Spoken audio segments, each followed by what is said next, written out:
Ассаламу алейкум жамат, кандайсыңар? Ден соолуктар, иштер. Яндекс таксиден тариф комфорт жана комфорт плюс тарифтеринен түз алып берүүлөрүбүздү улантабыз.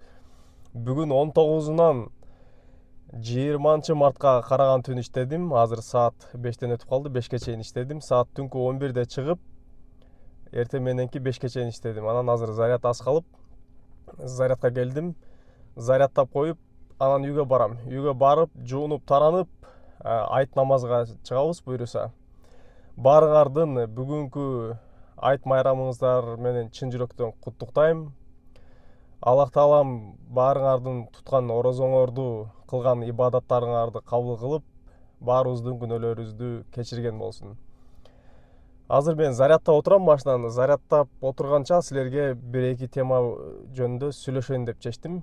Ошол темаларды 5 тема, ошол 5 теманы баарын кыскача түшүндүрүп айтып берем. Анан заодно машина зарядта турганда машинанын кыскача бир обзорун да тартып коем. Жамаат, эгерде силер өзүңөргө ишеничтүү таксопарк издеп жаткан болсоңуздар, мен силерге эксперт паркты сунуштайм. Бул парк көп жылдан бери иштегендиктен өзүнүн айдоочуларына коопсуздугу жана туруктуулукту кепилдикке берет. Парктын комиссиясы суткасына 55 сом төлөп коюп, каалаган количествода, каалаган суммага заказ кылып берсеңер болот. Бул туруктуу иштегендерге өтө сонун. Кийинки варианттары подработка кылгандарга жана грузовой тарифинде иштегендерге жакшы болот, пайдалуу. Бул ар бир заказдан 4 сомдон же ар бир заказдан 2%. Круглосуточная техническая поддержка жана круглосуточно акчаңарды каалаган банкка, каалаган убакта чыгарып алсаңыздар болот. Анан силер регистрация кылып, фотоконтролдон ийгиликтүү өткөндөн кийин силерге балансыңарга 100 сом салып берет. Анан эксперт парктын дүйнө жүзү боюнча иштеген рефералдык программасы бар, досуңду чакыр деген. Досуңду чакырасың, досуң сенин атыңдан келген болсо, сага 1000 сом салып берет. Ошондуктан эксперт паркка кошулгула жана өзүңөрдүн кирешеңерди көтөргүлө. Байланышуу жолдорун экранга калтырып коем жана описаниеда дагы ссылкалар бар. Машинаны обзор кыла кетсем, мына Geely M Grand 2019-жылкы, состояниясы жакшы. Азыркы обстановка ушундай, карта марталарды алып, азыр картанын данныйларын жаздым. Заряд баштап туруп, анан жанагы кылганды унутуп коюп турмун мен. Акча пополнять эткенди унутуп коюп турмун, анан заряд кетип аткан жерден баланс түгөнүп калып, заряд өчүп калган болчу. Анан мурда эле сразу баскан жерлерге кирип өзү төлөнө берчү, андай төлөнбөй калды что-то. Анан ал способ менен болбой калып, международный карты тияк деген тандап туруп, картанын номерлерин жазып, срок годностьтарын жазып, анан пополнение кылдым да. Заряжен деп чыгып калат экен, анан ошол убакта тиги тиякта пистолетин алып, местосуна сайып, кичине туруп 3-4 секунд. Анан кайра сайдым да, анан кайра иштетсем иштеп кетти. 500 сом толтуруп койдум. Анан комплектациясы ушундай. Бул средний комплектация болуп эсептелсе керек. Обычный мафон, буякта печкалар ылдыйында. Анан бул жагы ушундай. Бул самоторможениянын кнопкасы, бул самоторможение слабый, нормал, анан күчтүү самоторможение. То есть газды кое берсеңер эле өзү тормоз кылат да машина электромобилдерде. Бул слабыйга койсоңор обычный машиналар кандай болуп калат примерно. Бирок по-любому бир аз берет. А нормалга койсоңор кадимгидей сезилет экен өзү тормоз деп аткан. А могу күчтүүгө коюп койгондо прям газды кое бергенден кийин өзү тормоз бере берет да, кадимгидей элечи. Бул перевалдарга жакшы. Анан бул жагындагы функциялары сброс кылган. Жанагыны пробегти сброс кылган. Анан машинанын яркостун азайтып көбөйткөн мына. Багажды ачкан, анан фаранын регулировкасы. Анан астына тиги бензобакты, то есть заряд бак деп коебу электромобилде ошондой кандай болуп калат. Бензобакты ачкан кнопка, анан багажды ачкан кнопка бар.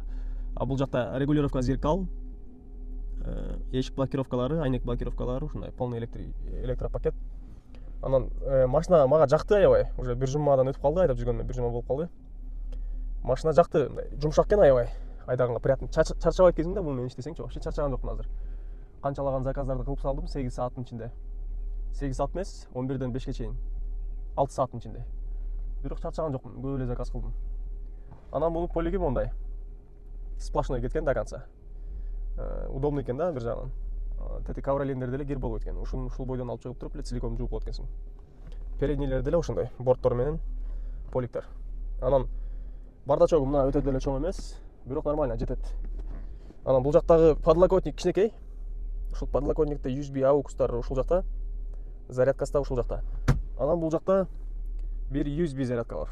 Ал жакта прикуритель эмес, USB эле турат, ошол USB эле мондай зарядникти сайып койсо болот. Анан сыртын сыртын обзор кылсам, так, сыртын бир көрсөтө кетейин. Сыртынан мына.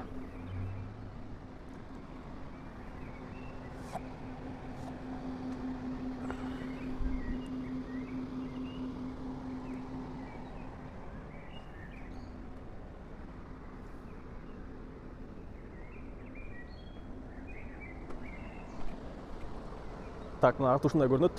Бирок артындагы стоптор кичинекей эле болгону менен стопту тепкенде могул жактар күйөт да. Күйгөндө бирок арттагы адамдардын анализдерине чейин чыгарып салат экен. Рентген, менген кылып, анализдерин чыгарып, өмүр баянына чейин айтып салат экен. Арттагы отурган кишилердин, арттагы машинанын бети кадимгидей тул көрүнүп калат да. Тормоз тепкенде светофорлордун. Бул Акунбаева. Медакадемия жактагы зарядкага келдим. 14,5 сомдон экен киловатт бул жакта заряд. Спарктыкы. Анан артына отурганда так ачып коебуз бул жакты. Артына отурганда, в принципе, кенен эле.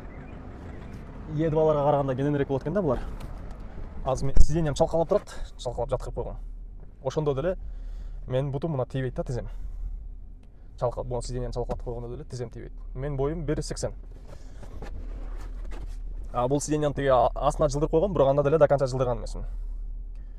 Бул жакта бир карачтан көбүрөөк месте калып калат ошондо. Иши да канча жылдырган эмесмин да. Ушундай кенен обстановка.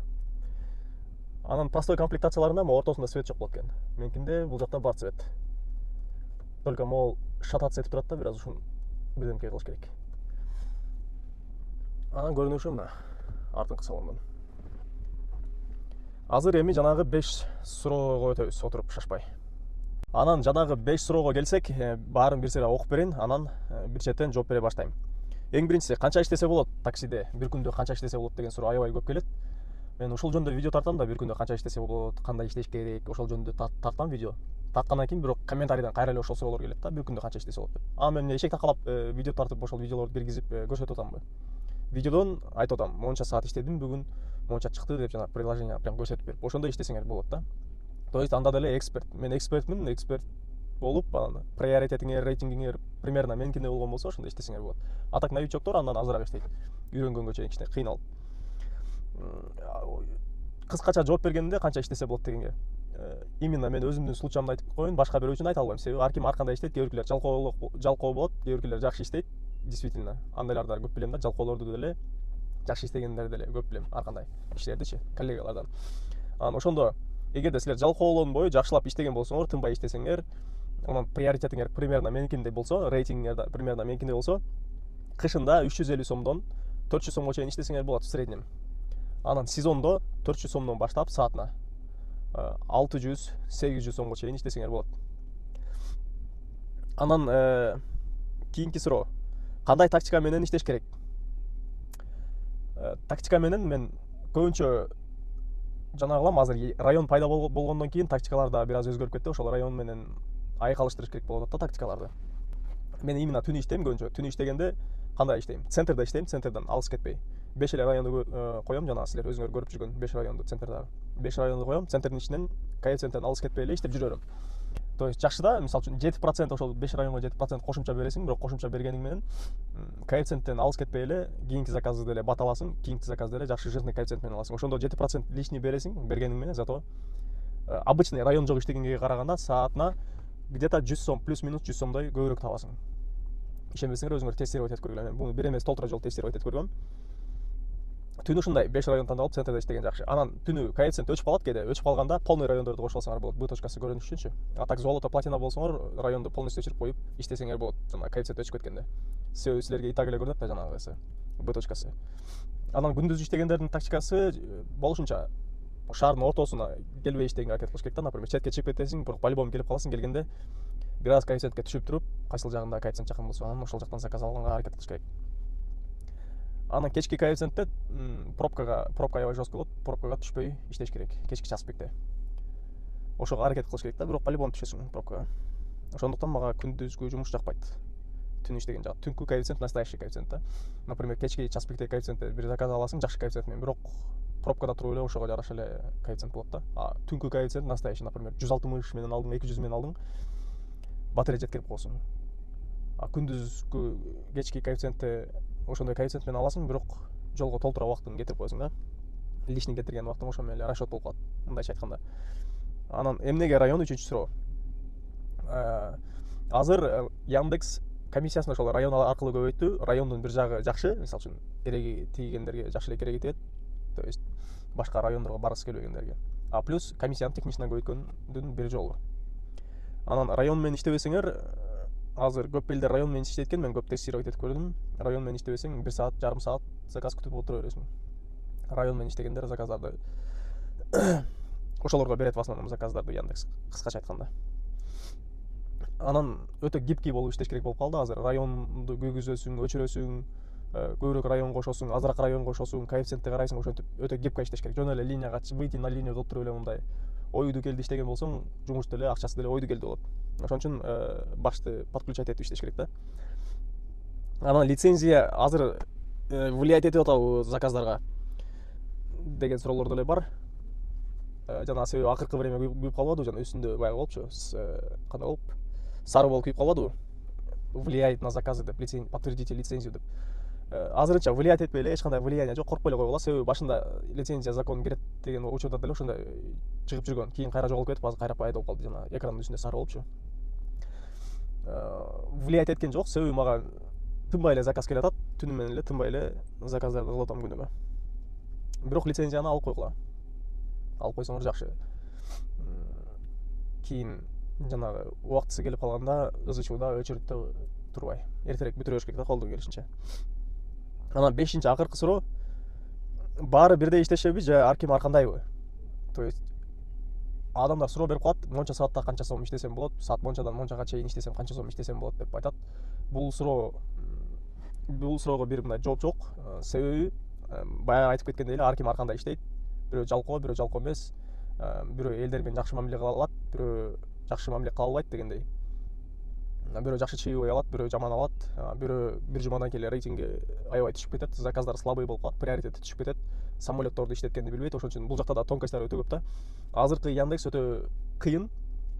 Толтура нерселерди учитывать этип, толтура тактикаларды билип, ошондойлорду билип иштеш керек. Жөн эле чыгып туруп эле выйти на линию кылып иштесең, геморройдон башка эч нерсе иштей албайсың. Мындай цифровой кулчулуктан баштап реальный акчага чейин деп койсок деле болот да. Эгерде эчтекени түшүнбөй иштеп жүрө берсең, цифровой кулчулукта, цифровой рабствода жүргөн болуп каласың да көп жерден эле. Сени алдап коет. Целдерди берип, тигиндей кылып, мындай кылып, бирдемкелерди катат этип элечи. Баягы 1%тик лужаларга киргизип. Ошондуктан бул жакта жакшы разобраться этпеген кишилер, короче, жакшы билбеген кишилер цифровой кулчулукка түшүп калат. Жакшы билген кишилер, мындай опытный кишилер, же менин видеомду постоянно көрүп тургандар акча иштесе болот. Ошондой жамат. Ошол бүгүнкү тема ушул 5 суроо боюнча болду. Эгерде видеодон айтпай калган нерселерим болсо, суроолорду берсеңер болот. Бирок видеодон мен айтып, кайталап 10 жолу айткан нерсени сурагач комментарийден бербегиле. Ушул бул видеодо айтылбай калган нерсе болсо суроо берсеңер болот. Ошол жамаат, ушул менен бүгүнкү смена аягына келип жетти. Мен мояктагы жанагыларды азыр силерге бир сыйра көрсөтүп коем. Телефондун экранын бүгүнкү итокторду. Мына жамаат, бүгүнкү итоктор мындай болду. Саат 12ден, түнкү 12ден эртең мененки 5ке чейинки суммасы бул 2625 сом. 15 заказ, саатына 3 заказдан уруп турмун да, ошондой 5 саатта. 2625 сом. Анан биякта 5 заказ. 11де чыгып 12ге чейин 1 сааттын ичинде 5 заказ ургам, примерно 900 сомго. Ошондо 2900, 3500. Яндекстин комиссияларынан сырткары, налогтордон сырткары 3500 сом иштептирмин. Түнкү 11ден эртең мененки 5ке чейин 6 саатта. 3500, анан чаевойлор менен кошкондо 4000ге жакындап калат экен. Анан пробег 130 километрдей жүрдүм, 130 километрге жакын. 130 километрге да жетпейт даже. Ошондой. Анан ал 130 километрге где-то канча сомдук быстрый зарядка менен зарядтаганда 300 сомдон 400 сомдукка чейин примерно заряд кетет. Азыр өзүм точно эсептей элекмин аны. Примерно канча километрге канча сомдук заряд кетет деп. Ошонун так жанасын билиш керек. А так полный заряд бунуку 500 сомго толот экен да, короче. Плюс-минус. А так 0 менен келбейсиң да бияка. 0 менен келем десең машина өчүп калат жолдо эле. Кызыл күйгөндө эле сразу келесиң да, биринчи станцияны таап. Ошол мен бияка келейин дегенде акыркы заказ завершать эткенде жанагы болгон. заказ чыккан цепочка менен эле кийинки заказ. Бирок ал заказды отмена кылып туруп анан зарядка келдим да. Себеби ал тетиги профсоюзный жака болчу. Профсоюзный жака барсаң, ал жактан алыс болот, 10 километрден жогору. Анан ал жактан заряд тапканга чейин машина өчүп калып, приключение болушу мүмкүн. Ошондуктан рисковать этпей эле Сары Күйдү сразу келиш керек зарядный станцияга. Ушул жамаат баарыңарга ийгилик. Дагы бир жолу бүгүнкү айт майрамыңыздар менен. Так, на приложенияга кирсек, приложениеде уже статус 74% болуп калыптыр. Азыр 80%ке чейин зарядтайм. 80%ке чейин кылып, анан үйгө кетмей. Азыр саат 6-дан 17 өтүп калыптыр. Походу 80%ке жеткирбей эле уже зарядты өчүрүп кете берет ушун. Батыраак үйгө барып, жуунуп, таранып, анан үй жактагы мечитке айт намазына барышыбыз керек. Зарядка 303 сом болуптур. 303 сом менен зарядтап, эми кеттик. Айт намаз менен, бирок багымдат по расписанию болуш керек жамаат. Азыр багымдаттын убактысы өтүп кете электе, окуп туруп, анан айт намазга барабыз. Багымдаттан ары эми үйгө чыгып баратам. Цветочныйдан апамды куттуктаганга майрам менен гүл алып алып. Тет жактан магазинден торт алып келгем. Так, торт алдык. Гүлдөр кандай экен? Розовый, кызыл, ак болуп сонун көрүнөт. Ооруп калыпты, амалдарына кыра албай калыпты, эшикке чыгып баса албай калыпты деген мамилелерди билет го. Ошондой эле касал деген адам ибадатта дагы аткарбаган адамдарды арада касал деп коет.